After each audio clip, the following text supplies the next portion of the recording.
The sheet came back, and the face underneath was mine. Not my real face, the one I bought. $40,000. 3 years of hiding. I became Vera's twin so I could hunt her killer. And now a dead Jane Doe on my gurney wore the exact same surgical mask. Iris pulled the sheets. The face. Vera's widow's peak. Her Cupid's bow. Her mole on the left cheekbone. All artificial. All matching Iris's paid for bone structure. 3 years as an embalmer, and she knew dead flesh when she touched it. Cold weight. Real. She checked the throat, a ligature mark. Faint, precise, exactly like Vera's. Then the lights flickered. 2 seconds of darkness. When they stabilized, Iris spun. The gurney was empty. Bare metal. Sheet hanging loose. Who's there? Show yourself. The door was locked from the inside. Nobody came in, nobody got out. And at the end of the corridor, the cold storage door was humming with a sound she'd never heard before, not machinery. Something breathing. Something waking up. Iris ran through every room, break room, chapel, prep room too. All empty, all wrong. The coffee was still warm. The chairs still arranged for tomorrow's service. But she was gone. Evaporated. So Iris did the one thing every instinct screamed not to do. She opened the cold storage door. She pulled the handle. The door groaned open. Cold hit like a wall. 48 drawers. She'd been in here 100 times. But tonight the labels were different. 1967, 1921. 1847. Names she'd never seen. Dates that shouldn't exist. And at the far end a blank white card, waiting to be filled in. A wet sound behind her. Meat shifting against metal. She turned. Every drawer in the chamber was slightly ajar. Not open, just waiting. Each gap exactly 1 inch. Someone had opened them. Or something had opened itself. Gus bandaged Iris's forearm. 3 red scratches. Blood welling. You look like you fought a bear and lost, Gus said. I didn't fight anything. Then what's that? Gus Reyes. Night security. Ex-Marine. 3 tours. Talks to his dead wife like she's in the break room with him. The most ordinary man in the world. And right now the only one who didn't look at Iris like she was losing her mind. He pulled out a USMC challenge coin. Placed it on the table. Something's in that cooler. Has been for months. I hear it breathing. Not the compressor. Something else. Don't go in there alone. Waiting things get hungry. Iris told him everything. The Jane Doe. Her face. The empty gurney. He didn't flinch. Didn't call her crazy. He just handed her the coin and said, carry this. It won't stop whatever's in there. But it'll remind you that somebody's got your back. Through the break room window, the cold storage door was visible. Frost spread across half the steel. In August. The frost was spreading.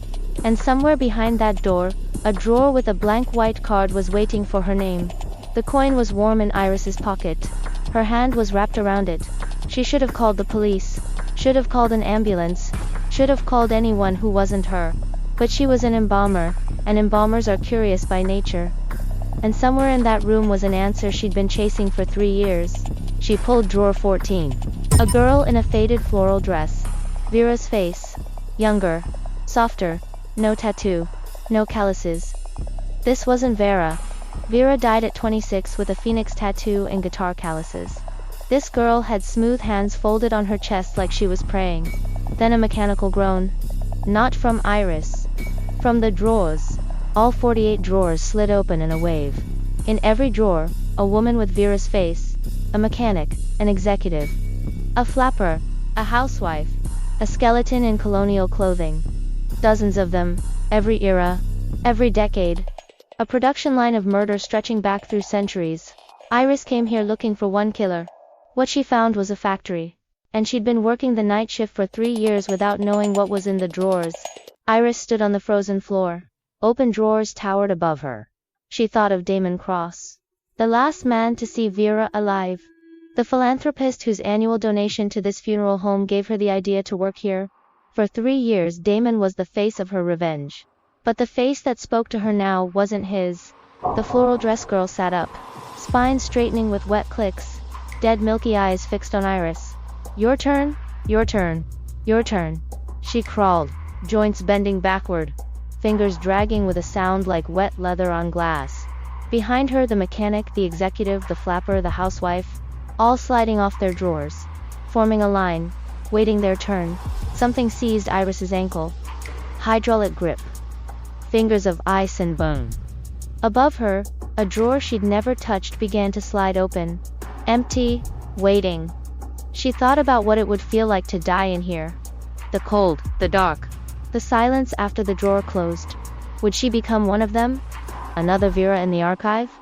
Your turn. No one's coming. Gus is on his rounds. The night shift is just her and the dead. And the dead have decided she belongs with them. No thought, just muscle memory. Iris grabbed the blade and drove it into the wrist holding her ankle. What came out wasn't blood. It was green. Thick. Viscous. The floral dress girl didn't flinch. But then 100 wet punctures echoing from every drawer. Every Vera in the room developed the same wound, same place, same moment. And then Iris's own wrist. Pain lanced through. Intact skin. Real sensation. She hurt her, she hurt them all. She hurt herself. They were connected. Every Vera in this room shared one nervous system, one circulatory system, one fate. The curse didn't just make them look alike. It made them one organism. The girl lunged. Face filled Iris's vision. Stale chemical breath. No steam in the freezing air. Iris had been wearing Vera's face for 3 years. But she was only now understanding what she actually put on. Not a disguise. A membership. Does it hurt? The girl whispered. This is what you owe. Every time ... it hurts. Now it's your turn. She dragged Iris backward. Toward the open drawer. Inside it not a metal tray, but a tunnel. A throat of darkness that went down forever, lined with frost and something that pulsed. She was becoming Exhibit 2024. Iris was the center of their universe now. The next installment in a series that never ends. They dragged her past drawers labeled 2019, 2003, 1987, 1964, 1921, 1899, 1847. 176 years of dead women with her surgical face. Above her, the drawer with the blank white card. The ceiling began to slide shut, reducing light to a stripe, then a thread. She wasn't being killed. She was being filed. This was their routine. They'd done this before. They'd do it again. And she was just the latest shipment. A crash. The drawer shuddered. Stopped. Gus's voice from outside. Iris, open this goddamn door. Gus Reyes, 58. Ex-Marine, 3 tours in Fallujah. The most ordinary man in the world. And right now, the only one who could save her. The door exploded inward. Gus filled the doorway. Fire axe in both hands. He took one look the open drawers, the bodies, the things that shouldn't be moving and charged. Get the hell away from her. Then silence. The corpses froze. Their heads turned toward Gus in perfect synchronization. And a drawer slid open. The deepest one. Cold so intense the air crystallized. A figure stepped out. Man-shaped Brioni suit half-rotted. Platinum blonde hair. A face so symmetrical it looked manufactured. Damon Cross, the man who killed Vera. He'd been here all along. Not hiding, not running. Dead, in the cooler. Since 6 months after he murdered her. Someone or something had killed the killer. Morning. Liu Chen, 24. Sat pale and shaking around a paper cup of coffee. I saw her. The Jane Doe. Before you came on shift. What did you see? Iris asked. I was doing intake paperwork. Standard procedure. I turned to file it. When I turned back, she was sitting up. Not rigor. Like she was alive. Her head turned. She looked at me. Her mouth moved. No sound, just the lips. Forming words. Leo Chun, 24. Wanted to be a forensic pathologist. Lasted 6 months at Caldwell Funeral Home. I ran. I left the gurney in the hallway. I sat in my car for 40 minutes before I could breathe enough to drive home. You're the one wearing her face. Not exactly, but close enough. Whatever's in that building, it knows who you are. It was waiting for you. He pulled off his ID badge. Dropped it on the table. The photo was already fading. He walked out. The photo on his badge was almost completely faded before the door swung shut. Just a smudge where a face used to be. The Jane Doe was a message. And Iris was too stupid to read it until it was almost too late. Darcy stood at the front entrance of Caldwell Funeral Home. Blonde going silver. Gray blue eyes. holding a casserole. You didn't come to Sunday dinner? I'm working, Mom. You've been working for 3 years. You miss dinners. You miss birthdays. You miss her mother, Darcy Caldwell. Widow, breast cancer survivor. The woman who held Iris's hand through every fever, every breakup, every bad decision. And Iris couldn't tell her the worst one. Iris led Darcy down the hallway. They reached the cold storage door. Darcy's breath hitched. It's so cold. It gets colder. Darcy opened drawer 14. The floral dress girl. Vera's face. Oh my God, Iris. What is this? What is this? It's not what I did. It's what I wore. The face. Vera's face. Every woman who ever grew this face going back to 1847 ended up in this room. Killed the same way. Strangled. And now they're all here. And Iris couldn't say it. But the chamber answered for her. A sound from the back. A drawer sliding open. The deepest one. Inside it a photograph. Face up. Young Darcy. 20 years old. Standing in front of a mirror. And in the mirror's reflection Vera's face. Staring out like she was trapped behind the glass. I don't remember that. The drawer slammed shut. Darcy hit the floor. Written in frost on the steel door, Darcy. Iris, Gus and Darcy sat at the break room table. 3 mugs of cold coffee. Your mother had the face. Before you were born, Gus said. The photo showed it. Vera's face. In my mother's reflection. I never had surgery. Darcy started. You didn't need to. The curse doesn't care about surgery. It cares about the bone structure. Something in the DNA. Something older than DNA. So Iris isn't the first in the family. She's just the first who knew what she was looking at. They laid out the timeline. 37 confirmed deaths. All strangled, all linked to men who disappeared. Isabel Vance, 1847, strangled by her fiancé William Cross. He died in 1852. His second wife said he changed after Isabel's death. Became distant, cold. As if his soul had gone elsewhere. Damon killed Vera. Then he died. Then his business partner inherited it. Marcus Webb. He's been carrying the curse for 2.5 years. What are you going to do? Darcy asked. I have 3 choices. Stay, become the next Vera. Leave. Let the curse find someone else. Or find Marcus. Kill him. End it with a silver blade through the heart. What's the 4th choice? Gus asked. There isn't one. The curse said 3. There's always a 4th choice. In Fallujah, we had plans A through D. Plan E was improvise. Plan F was don't die. Iris made a choice that night. Not the curse's choice. Hers. She chose to fight. She chose to find the 4th option. She chose to believe that a chain built on inevitability couldn't survive in a world where people chose differently. She flicked Vera's brass lighter. The flame caught. Held steady. The flame was warm. Real. The only warm thing in a room full of dead women. 37 confirmed deaths. All strangled. All ruled accidents. Once you know what to look for, the pattern is everywhere. The curse picks men who are obsessively in love. Men who can't let go. Men who would rather destroy than be abandoned. And every killer becomes the next carrier. His soul preserved. His consciousness filed. His identity added to the chain. William's great-grandson tried to break it in 1921. Fell in love with a Vera. Tried to run. The curse killed her remotely.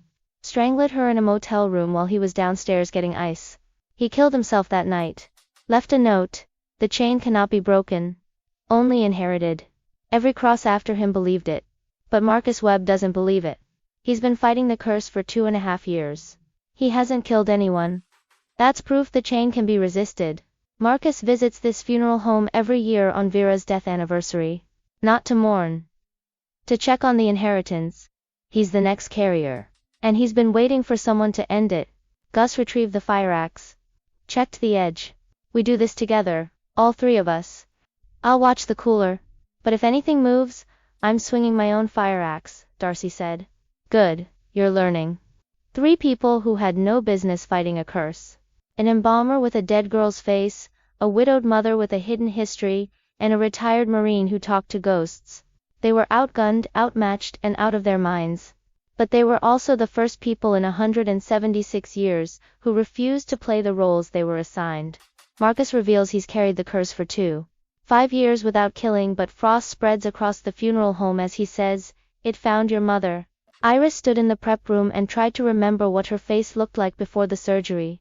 Blonde hair, round cheeks, a gap between her front teeth that Vera used to tease her about.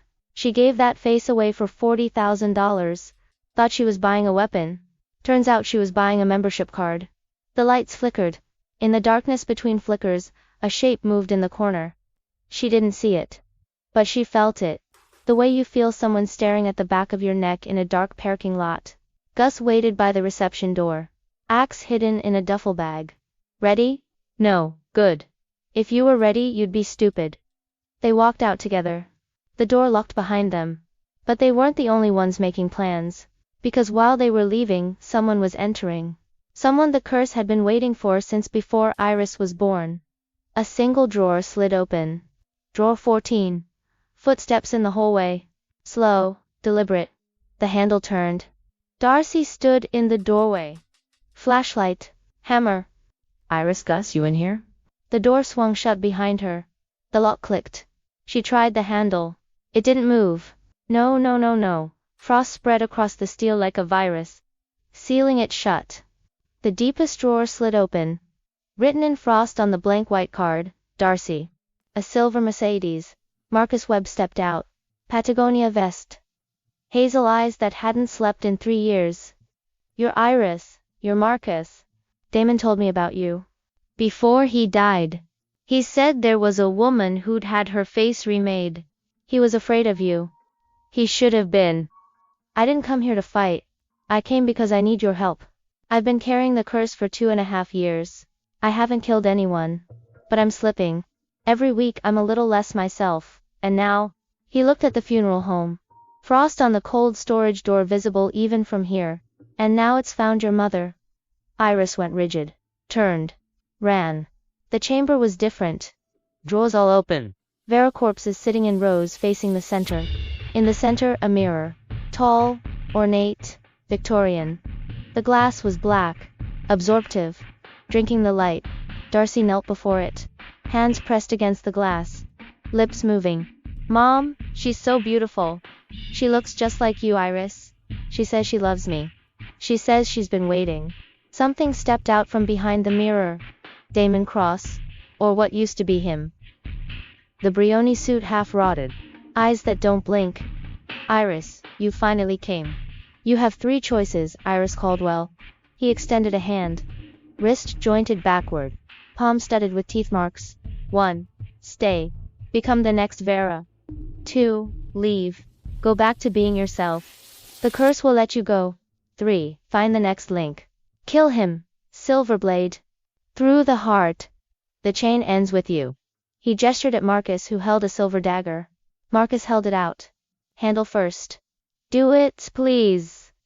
I've been waiting for someone to end this. Iris reached for the dagger. Her fingers brushed the handle. And then she pulled back. No. There's a 4th choice. And I'm going to find it. The composite stared at Iris. Its face began to shift. Melted. Underneath William Cross. Side whiskers. High collar. I'm not just Damon Cross. I am every hand that ever squeezed the life out of that face. Every hunter who couldn't let go. I am the chain. The inheritance. The thing that passes from killer to killer, each one adding their death to the archive. Gus swung the axe. The blade caught the composite's side, sank deep into rotting fabric. No reaction, no blood. It didn't even look at him. The janitor, Maria, wasn't it? Ovarian cancer? 3 years ago? You were in Fallujah when she died. You never forgave yourself. Gus's face went white. How do you know that? I know everything that happens in this building. I've been here longer than the foundation. Behind it, Darcy was sinking deeper into the mirror. Her wrists gone. Her forearms. The black glass swallowing her like water. She's so warm. She's holding my hand. She says everything's going to be okay. Mom, that's not real. It's not her. It is her. She's been waiting for all of us. The first Vera was a woman named Isabel. 1847. She fell in love with a man who couldn't bear the thought of losing her. When she tried to leave, he strangled her. In the moment of her death, something woke up. Something that feeds on that exact pattern. Love. Possession. Murder. The oldest story. It just told Iris she was eligible to join. Choose, it said. Before her mother disappears completely, Iris lunged for the mirror. The Vera corpses moved faster than before. A wall of dead women with the same face, blocking her path. The mechanic caught her shoulder. The executive closed around her wrist. The flapper stepped in front of her, beaded dress swaying. Your turn, your turn. Your turn, she thrashed. But there were too many. Dozens, 100. Behind the wall of Vera's, the mirror rippled. Darcy was up to her neck. Don't be afraid, baby. She's taking me somewhere warm. Mom, no! The glass swallowed her. Completely. Then the mirror cracked. A single fracture. Through it, Iris saw something. Not a reflection. A place, a corridor. Lined with doors. Each door had a name. Each name was Vera.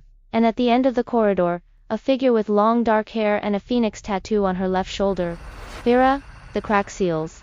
Darcy is gone. You have until the full moon. 3 nights. Find the 4th choice. Save your mother. Or join her in the archive. The chain always gets what it wants. Eventually, it disappeared. The Vera corpses went still. The drawers slid shut. And Iris was on her knees in front of black glass, pressing her hands against something that didn't reflect, didn't answer, didn't care. But she'd just watched her mother walk into a mirror and disappear. And she was done being a victim. Iris stood, walked to Marcus. Took the dagger. Lead me to the archives. Every record, every footnote. We're going to find the variable that doesn't fit. And we're going to unbalance the equation. Marcus had been carrying this curse for 2.5 years. He felt every killer who came before him. Heard their voices. Knew their victims. Resistance isn't breaking, he said. But it's a start. William Cross's great-grandson tried to break it in 1921. Fell in love with a Vera. Tried to run. The curse killed her remotely. Strangled her in a motel room while he was downstairs getting ice. He killed himself that night. Left a note. The chain cannot be broken. Only inherited. But you don't believe it. I've been holding it back. But I can feel it getting stronger. Every month the voices get louder. Eventually, I'm going to fail. And someone else is going to die. Iris turned to the oldest journal. William Cross's, page 147. A footnote in the margins. Barely legible, spikier than the rest. Like he was writing fast. Or scared. The chain cannot be broken by force. Silver wounds but does not kill it. Fire burns but does not consume it. Only one thing weakens the bond, a refusal freely given by both parties. The carrier must refuse to kill. The victim must refuse to die. And both must survive the refusal for one full cycle of the moon. This has never been accomplished. Both parties. The carrier and the victim. Marcus has already been refusing for 2.5 years. And I walked out of the cooler. I didn't let them file me. I survived. The full moon is 3 nights from now. Then we have 3 nights. But first, we get my mother back. The curse has her. And I'm not waiting 3 nights to save her. Marcus, can the curse keep someone alive remotely too? I don't know. The journals never mention. Because the carriers never asked. They were too busy being killers. 3 nights to do what no one had ever done. Refuse. Survive. Break the chain. And in the middle of it all, she had to find a way to pull her mother out of a mirror that ate her like a mouth. Gus stood guard. Alone. The frost on the door had spread again, forming shapes. Letters. Maria, you wouldn't believe this one. 100 dead women with the same face. And me, standing guard with a fire axe, talking to my dead wife like she's gonna give me tactical advice. He laughed. It was a lonely sound. The cold storage door opened from the inside. The lock clicked. Cold air poured out, colder than before. The Vera corpses were waiting. All of them. Standing in rows. Their heads turned in perfect synchronization. Their mouths opened. 2 breathes. In unison. Not tonight, ladies. Not on my watch. He swung the axe. The blade caught the lead Vera in the shoulder. She grabbed the axe head and pulled. He wrenched it free and swung again. Behind the Veras, the mirror pulsed. The crack reopened. Wider. Through it, Gus could see the corridor. The doors, the names. And Darcy walking away, following the figure with the phoenix tattoo. Darcy, turn around. She didn't hear him. The corridor swallowed her. The Vera corpses pressed forward. All of them. Gus swung until his arms burned. until the axe handle was slick with something that wasn't sweat. Then he made a choice. He dropped the axe, Ran toward the mirror. dived through the crack. The black glass swallowed him like water. The Vera corpses froze. Confused, they weren't programmed for this. Nobody has ever gone through the mirror voluntarily. The mirror rippled. The crack sealed. Gus was gone. And from somewhere inside, somewhere far away, his voice echoed. Semper Fi, kid. I'm coming. Iris sat at a microfilm reader in the county archives. Her phone buzzed. A text from Gus. A photo. The USMC mug on the cold storage floor. Behind it the mirror, the crack wide open. The text. In. Find us. Hurry. Gus went through. He went into the mirror. They burst through the front door. The building was silent. Too silent. The compressor, the fluorescence gone. The funeral home was holding its breath. Iris ran down the hallway. The cold storage door was open. Frost covered every surface. The chamber was empty. Drawers closed. But the mirror was alive. The black glass rippled, breathed. Images flickered across it like a broken television. William Cross strangling Isabel in 1847. Damon putting his hands around Vera's throat. Her mother, young, watching Vera's face replace her own reflection. And herself, wearing Vera's face perfectly, smiling like she'd finally come home. The reflection reached out. Hand pressed against the glass from inside.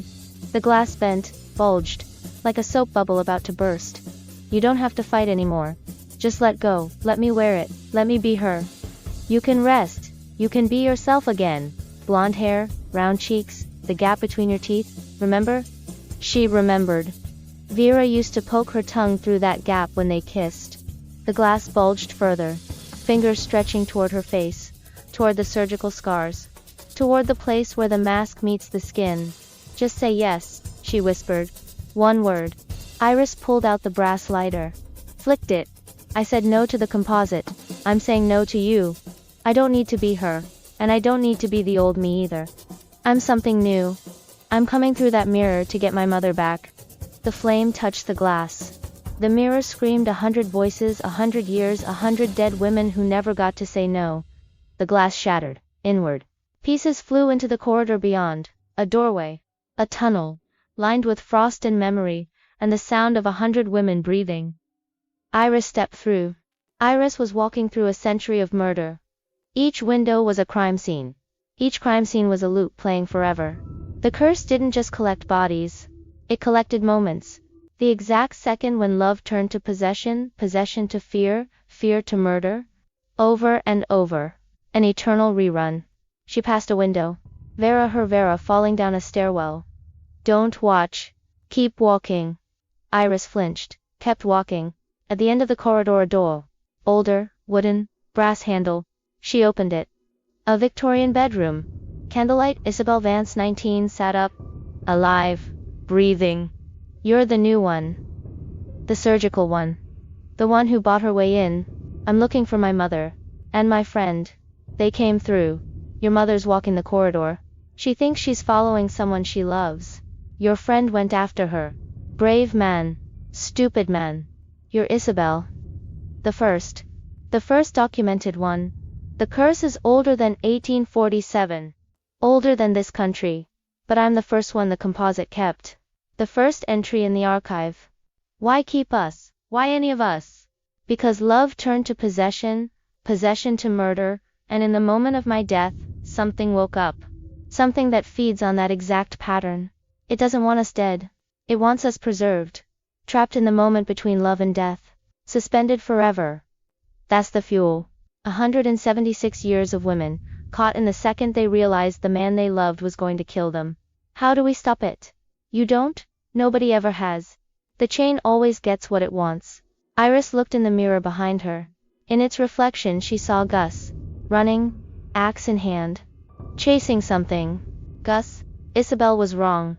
The composite hadn't met a retired Marine with bad knees, and a dead wife who still gave him tactical advice. It hadn't met her mother, who survived breast cancer and wasn't about to let a mirror eat her. And it hadn't met her. Darcy walked. Translucent hands. Following the figure with the phoenix tattoo. Vera, sweetheart. Wait. I can't keep up. The figure stopped. Turned. It wasn't Vera. It was the composite. William crossed his face. Side whiskers. Tired eyes. You're not following her. You're following me. You've been following me since before your daughter was born. The Caldwell line carries the face. The pattern. You were always going to end up here. No. I'm Darcy. I'm Iris's mother. I'm not part of this. Your reflection says otherwise. A window appeared. Young Darcy's reflection wore Vera's face. That's not me. I never looked like that. I never. The mirror never lies. Gus burst through a wall of glass. Shards flew. He landed in a roll old training, muscle memory. Get away from her. He charged. The axe connected with the composite's chest. Sunk deep. No blood. No reaction. You can't kill what's already dead. You can't hurt what doesn't have a body. You're swinging at a story. An archive. A footnote. No. It doesn't always win. He looked at Darcy. At her translucent hands. At the window where her young reflection wore Vera's face. The footnote said both parties must survive. But it didn't say both parties had to survive in the same place. He raised the axe. Walked to the window. The mirror never lies. But it can be broken. He swung. The axe shattered the window. The reflection screamed the composite scream. 100 voices in rage. The mirror world shuddered. Cracks formed. The composite flickered. Darcy solidified. Her hands returned. Weight returned to her feet. Go, find Iris. Get out. Gus, I can't leave. I'm the anchor now. I broke the window. I'm holding the crack open. If I go, it seals. And you're trapped here. Darcy ran. Down the corridor. Toward the sound of Iris's voice. Gus stood alone. The composite rose behind him. 100 faces. 100 killers. 100 years of murder. Okay, Maria. Here we go. The corridor collapsed. Glass rained down. Iris ran. She saw Darcy ahead. Running toward her. Solid. Real. Alive. They collided. Embraced. Her mother's heart beat against her chest. Where's Gus? Darcy pulled back. Her face crumpled. He broke a window. He held the crack open. He told me to find you. He told me to tell you Semper Fi. Maria said to be brave. Iris turned. The corridor was collapsing. In the distance the composite was visible, a smear of faces, dissolving and reforming. And in front of it, a figure. Small against the thing. Axe in hand. Iris took Darcy's hand. Pulled her toward the light. We have to go. Now. They ran. Glass rained down. 100 voices screaming, not in rage, in release. Freedom. At the end, the shattered frame of the original mirror. Marcus was visible through it. In the real world. Holding the silver dagger. Surrounded by Vera corpses. But they weren't attacking. They were waiting. Watching. Iris and Darcy dove through. Hit the cold storage floor. Real floor, real cold. Real gravity. The full moon. It's tonight. One cycle. The refusal. Both parties. The carrier and the victim. Iris looked at Marcus. Then at the composite. Then at her mother. Then at the dagger. Marcus Webb. I refuse to be Vera. Marcus Webb. I refuse to be the killer. They looked at each other. Then together at the composite. Visible through the collapsing mirror frame. A blur. A smear. A chain unlooping itself. And we both survive. That's the footnote. The curse assumed one of us would break. It never considered that both of us might be stubborn enough to refuse at the same time. The composite screamed. Not in pain, in dissolution. The faces cycled faster, blurring into a smear. Ligature marks fading. Skin losing its waxy pallor. Peace. Release. The drawers slide shut. The chamber is silent. Marcus is crying. The voices have stopped. The chain is broken. They did it, not with silver. Not with blood. With a refusal. With two people who chose differently. With a Marine who held a door open and never let go. Iris knelt. Picked up the USMC mug. The coffee was cold. The steam was gone. Semper Fi, Gus. I hope Maria was waiting. They held a funeral for the Veras. Not a real one, they couldn't explain 48 Jane does to the authorities. But a ceremony. A goodbye. Gus would have let it if he were here. Iris stepped forward. Spoke. Voice steady. Raw. I'm sorry, all of you. I'm sorry this happened to you. I'm sorry it kept happening. I'm sorry nobody stopped it sooner. You weren't a pattern. You weren't a collection. You were people. You were loved. You were worth more than a drawer and a number. Marcus stepped up. Held William Cross's original journal. I've carried this curse for 2.5 years. I felt every killer who came before me. And I want to say to all of you that I refused. That we refused. That the chain ends here. With us? With this moment? He set the journal on the grass. I'm not burning it. I'm leaving it here. Let the rain wash the ink away. Let it become what it always should have been. Just paper. Darcy spoke last. Voice soft. I saw her. In the mirror. I saw what I could have been. What I almost was. And I chose to come back. To be myself. To be old and wrinkled and alive. I choose that every day now.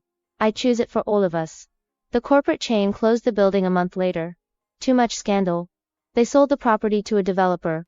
The cold storage chamber became a parking garage. The drawers became scrap metal. The Veras were finally free. And the chain was broken. Not with silver. Not with blood. With a refusal. With two people who chose differently. Iris lived by the ocean now.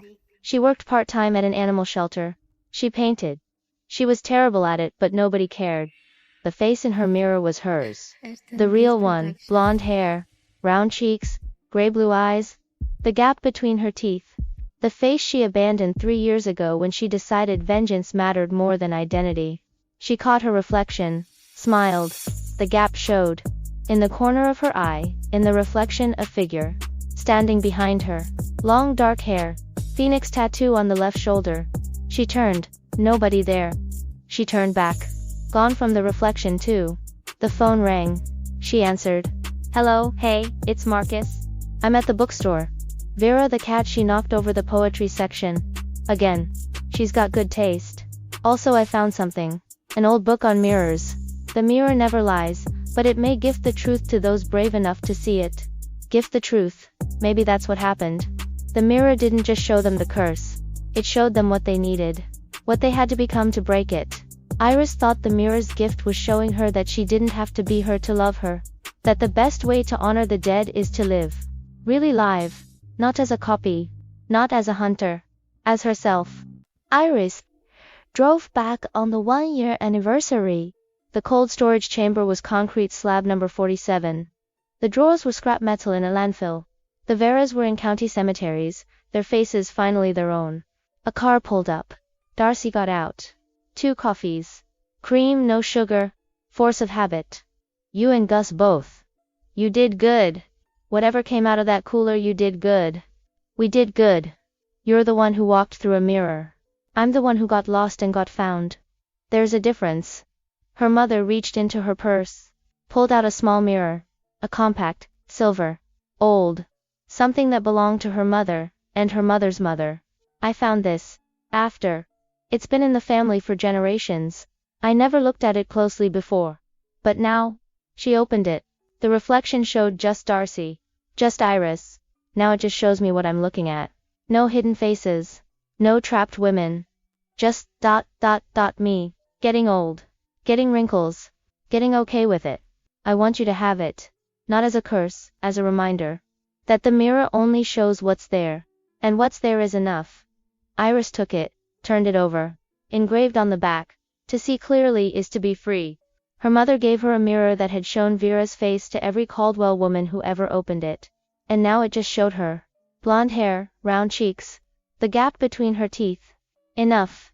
1 year. The anniversary of almost everything. Almost dying. Almost killing. Almost becoming the thing she hated. Iris sat on the sand. The tide was going out. The moon was full. 1 year since the curse broke. She held a photograph, Vera in sunflowers. Napa Valley. She'd carried this photograph for 3 years. Through the surgery. Through the funeral home. Through the night she almost died in a drawer. But there was a secret she never told anyone. Not Gus, not Marcus, not her mother. We fought. That night. Before she went to the hotel. Before she met Damon. Before he put his hands around her throat. I was jealous. Possessive. I told her maybe she should go, maybe we needed space. And she did. She went. She met him. And he killed her. The mirror showed her the curse. It showed her the pattern love to possession, possession to fear, fear to murder, but it didn't show her the secret. The secret was that she understood the killers. She knew what they felt, because she felt it too. The night she told her to leave, she wanted to hurt her. Not physically, emotionally. She wanted to make her feel what she felt, and she did. And then she died. She stood, walked to the water's edge, held the photograph over the surf. I forgive you. For going, for meeting him, for not knowing, for dying. And forgive me, for the jealousy, for the surgery, for the revenge, for almost becoming the thing I hated, for surviving when you didn't. She let go. The photograph fell, floated for a moment, then the tide pulled it under. Gone. Goodbye, Vera. I'm not coming back. Not to this beach. Not to this grief. Not to the person I was when I loved you so hard it hurt. The curse didn't end when the chain broke. It ended when I stopped punishing myself for being alive. Iris drove back on the 1-year anniversary. The cold storage chamber was concrete slab number 47. The drawers were scrap metal. The Veras were buried, their names still unknown, their faces finally their own. And the chain was broken. She held a new photograph. Taken last week. Iris on the beach. Smiling. The gap between her teeth showing. Blonde hair blowing. She didn't bring Vera's picture. She brought her own. The real one. The one where she's alive. A car pulled up. Darcy got out. 2 coffees. Cream, no sugar. We did good. What now? Now I go back to the coast. I paint terrible paintings. I walk dogs at the shelter. I answer Marcus's texts about his cat. I answer your calls about your garden. And Gus? Iris reached into her pocket, pulled out the USMC coin. I talk to him. Sometimes. Out loud when I'm alone. I know he's not there. But it helps. He would have laughed. Called me sentimental. Then he would have done the same thing. He absolutely would have. She hugged Iris, brief, crushing, motherly. Then she drove away. Iris was alone at the fence. She looked at parking space 47 one last time. Where the deepest drawer used to be. Where the composite waited. Where 100 dead women were filed like documents. She tore the photograph in half. Then quarters. Dropped the pieces through the fence. They fluttered onto the concrete. Just paper. Just moments. Just proof that she was here. She turned, walked toward the ocean. The mirror in the hallway caught her reflection. Blonde hair, round face, gray blue eyes. Just Iris. And that finally is enough. 1 year after the curse broke. 1 year after they refused. 1 year after a Marine held a door open and never let go. And somewhere in a hospital neither of them had ever been, the face was born again. The nurse stopped at the last bassinet. Checked the chart. Welcome to the world, little one. She looked down, and froze. The baby's face was perfect. Round cheeks, a cupid's bow, a mole on the left cheekbone. The exact face, Vera's face, Isabel's face. The face that traveled through centuries. The nurse's hand trembled. She reached for the call button. Stopped. The baby's eyes opened. Blue, human, normal. A normal baby yawn. Then back to sleep. Just a coincidence, she whispered to herself. The chart said Emma. The parents, names she'd never heard. No Caldwell, no Cross, no Webb. She moved to the next bassinet. But she looked back once. The baby's hand. Tiny fingers, curling, uncurling. In the exact same pattern as Vera's hand in the drawer, curled like she was still trying to claw at whatever had been around her throat. Then stillness. A normal baby hand. Nothing more. On the window behind the bassinet, a single patch of frost. In the shape of a face. Fading, melting. Gone before anyone sees it. 5 years later. Bright blue building on the Oregon coast. Flower boxes. A golden retriever, old and slow, thumps its tail. Iris, you home, Mom? You didn't have to bring groceries. You never have food. You eat cereal for dinner. Cereal is food, cereal is a cry for help. Iris was 33 now. Blonde hair with a streak of gray, she didn't dye.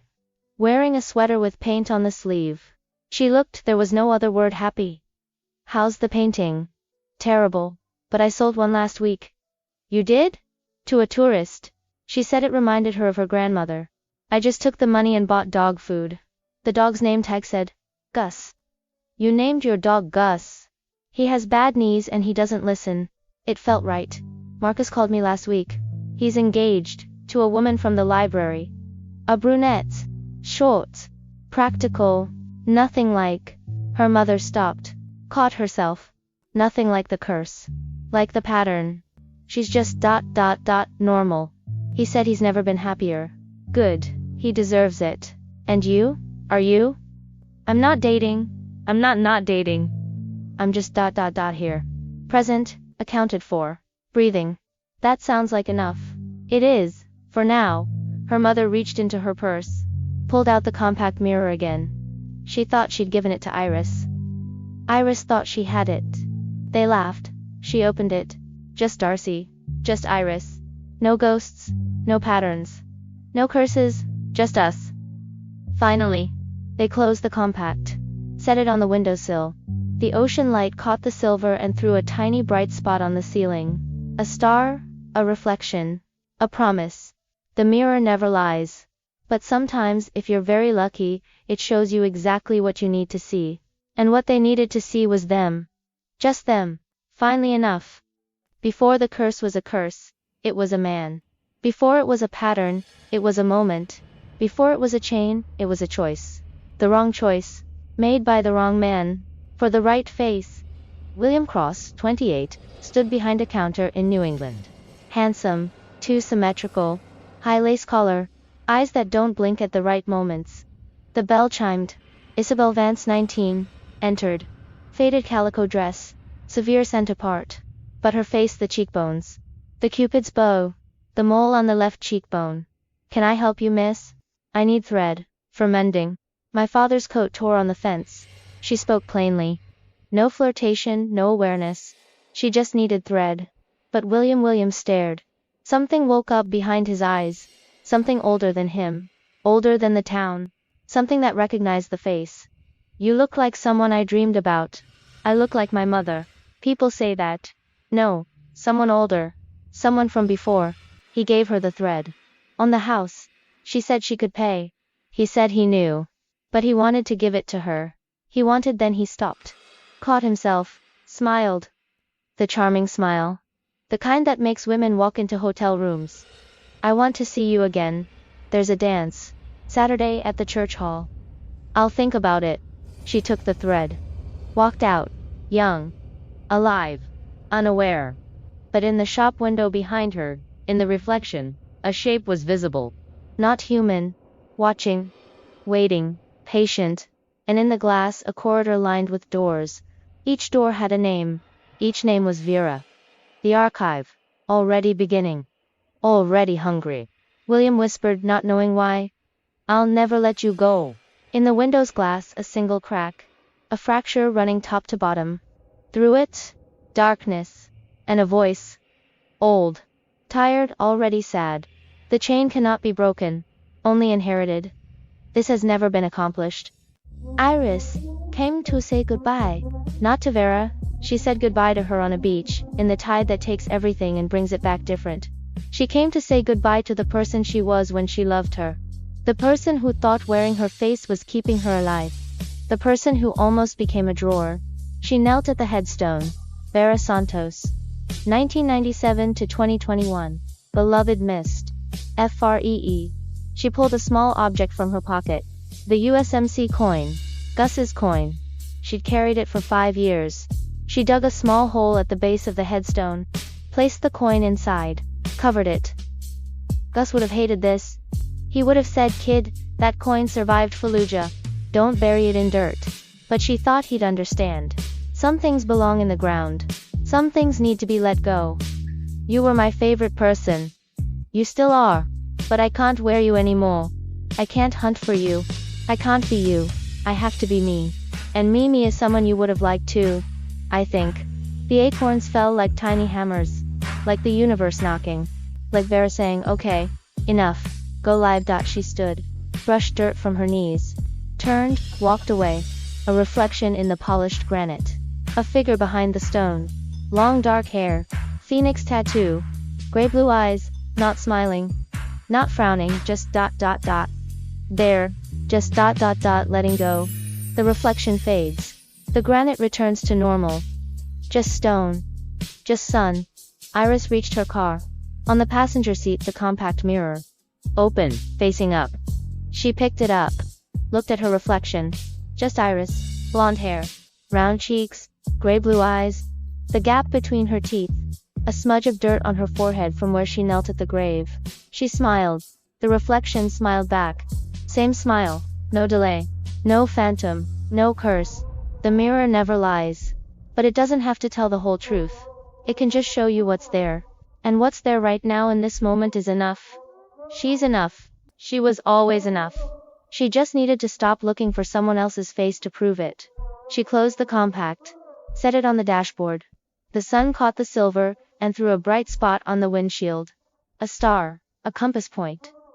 A direction. The mirror remembers. But so does she. And the difference between a memory and a curse is this. A memory lets you go. Iris walked the shoreline. The dog Gus limping beside her. She stopped. Looked at the horizon. The mirror never lies. But you have to be brave enough to look. And brave enough to look away. And brave enough to come back and look again. And brave enough finally, completely, absolutely to be enough. She threw a painting toward the surf. Released it. The canvas fluttered. Landed on wet sand. The waves reached for it. She didn't watch it go. She just stood there, feeling the cold water around her ankles. The sand shifting under her feet. She was still here. Still looking. Still brave enough. She turned, walked up the beach. The dog followed. The waves erased her footprints. The sun set. The stars came out.